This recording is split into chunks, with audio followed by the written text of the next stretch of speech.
If you go to these left-wing Asian Americans, many of whom are brainwashed by these universities. Remember, Michelle Wu went to Harvard. She was studied under Elizabeth Warren. She came in as a progressive. They are hyper-focused on race.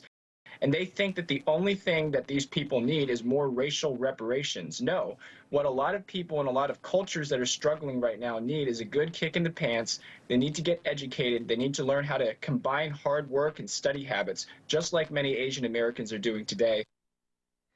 Welcome back to American Agenda. That was North Carolina congressional candidate and author of Inconvenient Minority, Kenny Xu, reacting last hour to the big news of the week out of Boston. Mayor Michelle Wu hosting what is called an Electeds of Color holiday party. Yeah, and we're right at the 250th anniversary of the Boston Tea Party.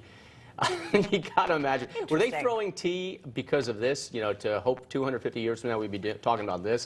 Joining us now is former Massachusetts Congressman Barney Frank and Project 21 member and co-owner of the Caribbean Impact Partners, Rasheed Walters. So, Congressman, what was your first reaction about this, you know, the Electeds of Color party? Now, I know you're a Democrat, and maybe you'll try to defend some of this, but at some point, doesn't this get a little nutty? And offensive, too, by the way. Can I make a request? Don't anticipate what I'm going to say and then ask me to say it. I promise you, I've never been accused of reticence. No, I thought it was a silly thing to do. More than silly. It was wrong. Now there's an issue here. You know, it's perfectly sensible for people of a particular type to get together in a positive way, but not in a negative way. I mean by this, when I was in the state legislature, there were a group of the Italian members who had the Mangia Mangia Society, where they'd get together and eat pasta. Other groups that have a lot in common, sort of ethically and whatever, get together for celebratory purposes.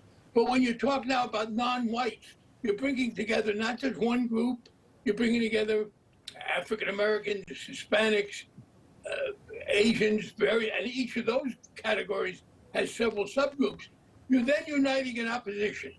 It's not that there's a singular Christmas tradition for Vietnamese and Chinese and people from Africa and from the West Indies and from various Latin countries. And so what you're then doing is defining yourself in an exclusionary way. I think it's a very bad idea. And I want to caution some of my friends who are in various these groups. That's a two-way street. Mm-hmm. What would have been the response if the mayor had said, okay, we're having a white people-only Christmas party? You say, well, that's ridiculous. But how do you criticize that if you then do the opposite? That's right. Hypocrisy indeed. Rasheed, you served in the Boston mayor's office under Martin Walsh from 2015 to 2017. So you were right there. You were in the middle of that. What is your reaction to Wu's party? Have you ever seen anything like that? Because we do understand. Well, I was not in Boston. Sorry, I'm talking, Congressman, sorry, we just want to get Rasheed, we want to bring Rasheed in, that's okay, we'll get back to you. Okay. Rasheed, I mean, are you surprised at this? And also, the mayor has said she's been doing these types of parties, attending these types of parties for some time.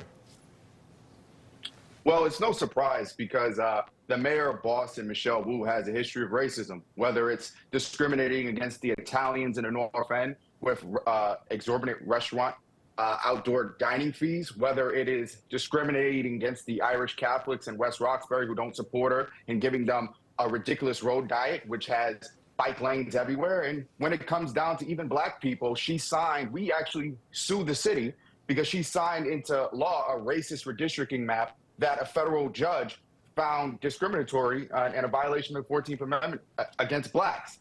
So it's a clear pattern here. And, you know, I also want to thank the Boston Accountability Network, who's a bipartisan group of patriots in Boston who really exposed this story. But this is just not a mistake. This is not an error. This is not the staffer had a boo-boo. This is clear cut what Michelle Wu is about. Well, I don't think this is the end of it, because right, I think a lot of people are a little PO'd. Well, yeah, she didn't even apologize. She just apologized for emailing it to the wrong she got people. caught. Yeah. All right. Barney, Frank, Rasheed Walters, really appreciate your insights. Thanks so much. Thank you.